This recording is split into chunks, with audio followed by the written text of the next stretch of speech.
Hello बच्चों, मैं सिंह गुरमीत आपका हार्दिक स्वागत करता हूं राजस्थान सरकार और वेदांता के CSR इनिशिएटिव ई कक्षा में, जिसके टेक्निकल पार्टनर हैं मिशन ज्ञान। तो बच्चों, आज हम एक्सरसाइज 9.6 का लास्ट पार्ट हल करने वाले हैं, जिसमें हम लोग क्वेश्चन नंबर 19 से लेकर 22 तक को हल करेंगे। तो बिना देर किए चलिए शुरू करते हैं। सबसे पहले क्वेश्चन नंबर 19 अच्छा क्वेश्चन है, मोस्ट इंपॉर्टेंट मार्क करना चाहें तो हो सकता है। अब इस क्वेश्चन को करने के लिए हम सीधा ही खंड समाकलन विधि का यूज़ करने वाले हैं। अब पहले एक बात सोच लेनी है कि जब हम इलेट के आधार पर फर्स्ट और सेकंड फंक्शन मानेंगे तो लॉग वाला फंक्शन एल होता है बच्चों, ये तो आएगा पहले, ये है टी, ये आता है बाद में, तो ये फर्स्ट और ये बन जाएगा सेकंड। लेकिन यहाँ पर सोचने वाली बात ये है कि जिसको हम फर्स्ट फंक्शन लेते हैं उसका बाद में हमें जाके अवकलन की आवश्यकता पड़ती है, तो हम लोग पहले इस फंक्शन लॉग वाले फंक्शन का अवकलन ज्ञात कर लेंगे। दूसरी बात ये कि ये फंक्शन किसका है बच्चों, थीटा का, तो यहाँ पर इंटीग्रेशन भी थीटा के सापेक्ष ही होगा। ये लीजिए बच्चों, ध्यान रखना, ये फंक्शन किसका है, थीटा का, तो थीटा के सापेक्ष ही करना है इसका इंटीग्रेशन। अब मेरे पास ये फर्स्ट फंक्शन है, ध्यान से इसको एक बार नोट कीजिए। ये वाला फंक्शन है बच्चों हमारे पास फर्स्ट फंक्शन जिसको हम मान रहे हैं। पहले मैं इसको थोड़ा ठीक करता हूँ, फिर इसका अवकलन करेंगे। ध्यान से यदि मैं देखूं तो इसके अंश और हर में यदि मैं कोस थीटा का भाग लगा दूं तो ये स्टेप आ जाएगा बच्चों। देखो यहाँ पर कोस का भाग दिया तो 1, यहाँ पर बन जाएगा tan थीटा, इसी प्रकार यहाँ पर बन जाएगा 1 माइनस tan थीटा। नेक्स्ट ये वाला भाई सब फॉर्मूला बन जाता है किसका, log के अंदर tan 45 प्लस थीटा का। अगर तुम 45 प्लस थीटा को tan a प्लस b के फॉर्मूले का यूज़ कर लो तो लास्ट में यही वैल्यू आने वाली है। अब मैंने ऐसा इसलिए किया है जिससे इसका अवकलन करना थोड़ा सा इजी हो जाए। अब मैं इसका अवकलन करूं थीटा के सापेक्ष, या इसका करूं, या इसका अवकलन करूं थीटा के सापेक्ष, सॉरी, ये तो एक ही बात है। अब धीरे धीरे इसका अवकलन करना शुरू करते हैं बच्चों। अब पहले होगा log का, तो 1/में आ जाएगा tan 45 प्लस थीटा। नेक्स्ट बच्चों इसके अंदर वाले पद का करेंगे तो बन जाएगा sec स्क्वायर 45 प्लस थीटा। फिर इसके अंदर वाले पद का यानी 45 प्लस थीटा का थीटा के सापेक्ष करेंगे तो एक ही आने वाला है, तो ओवरऑल ये बन जाएगा। अब एक काम और कर लेता हूँ, ये आपको आगे आ जाएगा समझ में। 2 से गुणा कर दूंगा और 2 से भाग। अब क्या होगा, इसको आप साइन और कोस में बदल लो बच्चों, तो ये स्टेप आ जाएगा कोस 45 बटे थीटा बटे में साइन 45 बटे में थीटा। इसको बदल लो कोस में, तो 1/में आ जाएगा कोस स्क्वायर 45 प्लस थीटा, और ये 2 और 2। इससे होगा क्या, देखो एक कोस से एक कोस हो जाएगा कैंसिल, ऊपर वाले 2 को तो वैसे ही रहने दो, नीचे बन रहा है 2 साइन a और कोस a, हाफ एंगल वाला फॉर्मूला, जिसका उत्तर बनता है साइन 2a। अब एक ही जगह कौन था मेरे पास, 45 प्लस में थीटा, 2 का गुणा अंदर कर दूं तो हमारा नेक्स्ट स्टेप बन जाएगा बच्चों 2/में में साइन 90 प्लस में 2 थीटा। कक्षा 11 का सूत्र लगाऊं तो इसकी जगह बन जाएगा कॉस 2 थीटा। इसका मतलब जिसको हमने फर्स्ट फंक्शन लिया है उसका अवकलन करने पर ये वैल्यू आने वाली है बच्चों। बस इतनी सी बात है, ये बात समझ में आ गई, अपना क्वेश्चन हो जाएगा। तो इस इंटीग्रेशन को आई मानते हुए मैं खंड समाकलन विधि का यूज़ कर रहा हूँ, इस फॉर्मूले को साथ में यूज़ कर लूँगा। तो लास्ट में हमारे पास आएगा, फर्स्ट को छोड़ दिया, अब फर्स्ट जो था ना हम वैसे ही रखेंगे, सिर्फ अवकलन में इसका यूज़ करेंगे। ये लो बच्चों, जैसा था बिल्कुल वैसा ही इसको नोट कर दिया। उसके बाद सेकंड किसको हमने मान रखा है, कोस 2 थीटा को, इसका इंटीग्रेशन करना है बच्चों। सेकंड का इंटीग्रेशन करूं तो साइन 2 थीटा बटे में 2। अब आता है माइनस, फिर एक इंटीग्रेशन जिसके अंदर फर्स्ट का अवकलन, इसका अवकलन, ये रहा बच्चों उत्तर 2/में में कॉस 2 थीटा, और सेकंड का इंटीग्रेशन ये वाला स्टेप आता है साइन 2 थीटा बटे में 2 और डी थीटा। बटे में 2 का मीनिंग आ गया होगा समझ में, क्योंकि थीटा अकेला नहीं है, उसके साथ गुणा में 2 है, इसलिए मैंने यहाँ पर भाग में भी लगा दिया 2 बच्चों। ये हमारे पास आ जाएगा फाइनली। अब यहाँ पर 2 से 2 हो जाएगा कैंसिल। अब क्या करते हैं, ये फर्स्ट पार्ट है, अब ये सेकंड पार्ट को हल करते हैं। फर्स्ट पार्ट जो हमारे पास आ रहा है वो आ रहा है साइन 2 थीटा बटे में 2 गुणा में लोग cos theta plus sine theta बटे में cos theta minus sine theta. जैसा था वैसा का वैसा नोट कर दिया बच्चों। फिर माइनस इंटीग्रेशन के अंदर साइन बटे कोस जो कि बन जाएगा tan 2 थीटा। ये स्टैंडर्ड इंटीग्रेशन है बच्चों, जिसका इंटीग्रेशन का आंसर हम लोगों को पता है। ये फर्स्ट स्टेप सेम लिखना है, ये लो, ये लो बच्चों। सेकंड स्टेप में माइनस बाहर है, इसका स्टैंडर्ड इंटीग्रेशन बनता है log sec 2 थीटा। लेकिन फिर से वही बात, थीटा अकेला नहीं है, उसके साथ गुणा में 2 है तो उसका लगाना पड़ेगा भाग, तो इसके सारे में लगेगा भाग plus constant of integration c। यहाँ तक भी अगर आप छोड़ देंगे तो बिल्कुल सही माना जाएगा। थोड़ा और हल हो सकता है, ये वाला पार्ट तो सेम। ये जो माइनस है ना बच्चों, इसको सेक के घात में शिफ्ट करूँगा तो ये माइनस का बन जाएगा प्लस, ये 1/2 log के अंदर जो सेक है, जब मैं उसकी घात माइनस लगाऊंगा तो सेक की घात माइनस होने का मतलब 1/sec जो कि बन जाएगा cos 2 theta plus constant of integration c। इस पार्ट को सेम नोट करना, ये वाली वैल्यू लिखना, और यही आपके क्वेश्चन का फाइनल आंसर बन जाएगा बच्चों। तो इस प्रकार से ये थोड़ा शक्ल जिसकी मुश्किल लग रही थी, लेकिन मुश्किल नहीं है, क्योंकि जो फर्स्ट फंक्शन था हमने उसका अवकलन करना आता है, पहले उसका अवकलन करके छोड़ रखा था। आप चाहें तो ये क्वेश्चन का आंसर इस प्रकार से नोट हो सकता है बच्चों।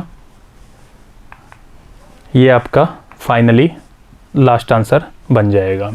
नेक्स्ट है क्वेश्चन नंबर 20, एग्जाम्पल नंबर 42 बच्चों। इंपॉर्टेंट बताया था आपको, सेम उसके जैसा है, जो वहाँ पर हमने यूज़ किया था सेम वैसे यूज़ करेंगे। बस ध्यान रखना, अब इसके अवकलन में आएगा x sin x। तो हम वहाँ पर हमने कोस का मल्टीप्लाई किया था अंश और हर में, यहाँ पर मल्टीप्लाई करने वाले हैं साइन से। जो वहाँ पर पैटर्न फॉलो किया था वही पैटर्न यहाँ भी फॉलो करेंगे। इसको i के इक्वल मान लिया बच्चों। अब क्या करेंगे, नेक्स्ट स्टेप में i को लिखेंगे कैसे, x के साथ जो है साइन x को शिफ्ट करेंगे, बटे में इसी को रखना है, x cos x minus sine x का होल स्क्वायर। मल्टीप्लाई में एक x को इसके साथ एडजस्ट करो, ये लो बच्चों, और ये dx। अब इस फंक्शन को फर्स्ट मानना और इसको मान लेना सेकंड, हो जाएगा इससे। अब जिसको हम फर्स्ट मानते हैं उसके अवकलन की आवश्यकता पड़ती है बच्चों में, तो हम लोग पहले ही फर्स्ट फंक्शन का अवकलन ज्ञात करके छोड़ लेंगे, उसको नाम दे देंगे समीकरण नंबर 1। ये u/v फॉर्म है, v को छोड़ दिया u का अवकलन, माइनस u को छोड़ दिया और v का अवकलन, बटे में आ जाएगा v² बच्चों। यहाँ तक हो सकता है बच्चों। नेक्स्ट स्टेप में ये sine x minus x cos x और बटे में है साइन स्क्वायर x, इसको नाम दे दो समीकरण नंबर 1। यानी फर्स्ट का अवकलन करूँगा तो ये वाली वैल्यू आने वाली है बच्चों हमारे पास। नेक्स्ट इसको हमने लिया है सेकंड, हमें इसके इंटीग्रेशन की भी पड़ती है जरूरत बच्चों। तो हम पहले से ही x sine x upon x cos x minus sine x का स्क्वायर, इसके इंटीग्रेशन को हल कर लेंगे बच्चों। और इसके इंटीग्रेशन को हल करने के लिए इसका अवकलन ऊपर मौजूद है, अभी मालूम चल जाता है आपको। ये x cos x minus sine x को मान लेते हैं t, जिसका अवकलन करने पर देखो यहाँ पर u इंटू वी लगाओ बच्चों पहले। तो x को छोड़कर cos का किया तो माइनस साइन, और cos का छोड़कर x का किया तो एक मल्टीप्लाई में लिखने की ज़रूरत नहीं, फिर ये माइनस, और साइन का किया तो cos multiply with dx is equal to दी बनेगा dt, जिसमें ये दोनों पद तो कैंसिल हो जाएंगे। यहाँ पर माइनस मल्टीप्लाई में आएगा, हमारे पास इंटीग्रेशन में माइनस नहीं है तो इस माइनस को उधर शिफ्ट कर दूंगा। इसका मतलब x साइन x dx का मान बन जाएगा माइनस में dt। ये वाली वैल्यू इसके अंदर पुट कर देता हूँ बच्चों। तो ऊपर माइनस और dt और बटे में आएगा t² बच्चों। इसका इंटीग्रेशन करूँ विद माइनस, एक बटे जो होता है t², उसका इंटीग्रेशन बनता है माइनस 1 बटे में t। c लगाने की आवश्यकता नहीं है, क्योंकि सेकंड फंक्शन का इंटीग्रेशन करते हैं तो हम कभी उसमें c यूज़ नहीं करते। अब ये फाइनली बन जाएगा 1 बटे में t, और उसकी वैल्यू है 1 बटे में x cos x माइनस में sin x। ये हमारे पास सेकंड फंक्शन का इंटीग्रेशन आ रहा है बच्चों, इसको नाम देते हैं समीकरण नंबर 2। अब क्या करना है हम लोगों को, इसको फर्स्ट और इसको सेकंड मानते हुए सीधा हम खंडशः समाकलन विधि का यूज़ करते हैं, जिसमें फर्स्ट का अवकलन ये और सेकंड का समाकलन ये यूज़ कर लेंगे बच्चों। तो इस आधार पर हमारे पास आई आएगा बच्चों, फर्स्ट को छोड़ दिया और सेकंड का इंटीग्रेशन वो ये रहा, 1/में x cos x माइनस में आ जाएगा sin x माइनस इंटीग्रेशन के अंदर बच्चों फर्स्ट का अवकलन होता है ये रहा, इसको छोड़ देंगे, sin x minus x cos x बटे में sin स्क्वायर x गुणा में सेकंड का इंटीग्रेशन यानी ये वाला पद, 1/में यहाँ पर छोटी सी मिस्टेक कर दी हमने, x cos x माइनस था sin x, sorry sin x minus x cos x, तो यहाँ पर x cos x आएगा बच्चों, मल्टीप्लाई में x को भी नोट करना है और उसके बटे में ये आएगा देखो x cos x minus sin x और इसका फिर से इंटीग्रेशन होगा बच्चों। अब ज़्यादा मत सोचिए, देखिए इसमें और इसमें ध्यान दूं तो एक माइनस का ही अंतर है, तो इसका मतलब जब इनको कैंसिल करूँगा तो यहाँ पर क्या आएगा -1, इस -1 का आगे गुणा कर दूंगा, इस स्टेप को सेम लिख देते हैं बच्चों, ये रहा x बटे में sin x और गुणा में x cos x माइनस में sin x, ये माइनस माइनस हो जाएगा प्लस साइन स्क्वायर ऊपर जाएगा तो क्या बन जाएगा बच्चों कोसेक स्क्वायर x, उसका इंटीग्रेशन बनता है माइनस कोट x। इस माइनस कोट के स्थान पर हम लोग लिखेंगे कोस बटे में साइन, तो हमारा नेक्स्ट स्टेप बन जाएगा x बटे में साइन x इंटू एक्स कोस x माइनस साइन x, ये माइनस का निशान कोस बटे में साइन। एक काम और कर देते हैं बच्चों, देखो ये कोस बटे में साइन तो आना ही आना है, इससे अंश और हर में कर देते हैं गुणा, यानी कि इससे x कोस x माइनस साइन x से, इससे हमें एलसीएम लेने में आसानी हो जाएगी। एग्जाम्पल में भी हम लोगों ने शायद कुछ ऐसा ही हल किया था, plus constant of integration c। अब इसका एलसीएम तो बच्चों यही बनेगा, कौन सा साइन x इंटू एक्स कोस x माइनस में साइन x, यहाँ पर x यहाँ माइनस और इनका गुणा, तो फर्स्ट स्टेप बन जाएगा minus x into cos square x minus minus हो गया प्लस कोस और साइन का गुणा कोस एक्स इंटू में sine x plus constant of integration c. Next step में इनमें से एक्स कॉमन ले लो बच्चों, एक्स कॉमन लेते ही अंदर बनेगा 1 माइनस कोस स्क्वायर एक्स, फिर था प्लस साइन एक्स इंटू में कोस एक्स बटे में साइन एक्स इंटू में x cos x minus sine x plus constant of integration c. इसके स्थान पर आ जाएगा बच्चों साइन स्क्वायर एक्स, तो इनमें से कॉमन आ जाएगा साइन बाद में। साइन को जैसे ही मैंने कॉमन लिया यहाँ पर बचेगा एक्स और साइन एक्स, यहाँ पर बचेगा कोस एक्स बटे में है साइन एक्स इंटू में एक्स कोस एक्स माइनस में sine x plus constant of integration c. बच्चों हल हो चुका है, साइन से साइन को कैंसिल कर दो और यही आपके क्वेश्चन का फाइनल आंसर बन जाएगा बच्चों। तो एग्जांपल नंबर 42 और ये क्वेश्चन नंबर 20 एक जैसे हैं, एक साथ इनको हल करना बहुत अच्छे से आएगा समझ में। आप चाहें तो इस प्रकार से ये नोट हो सकता है बच्चों,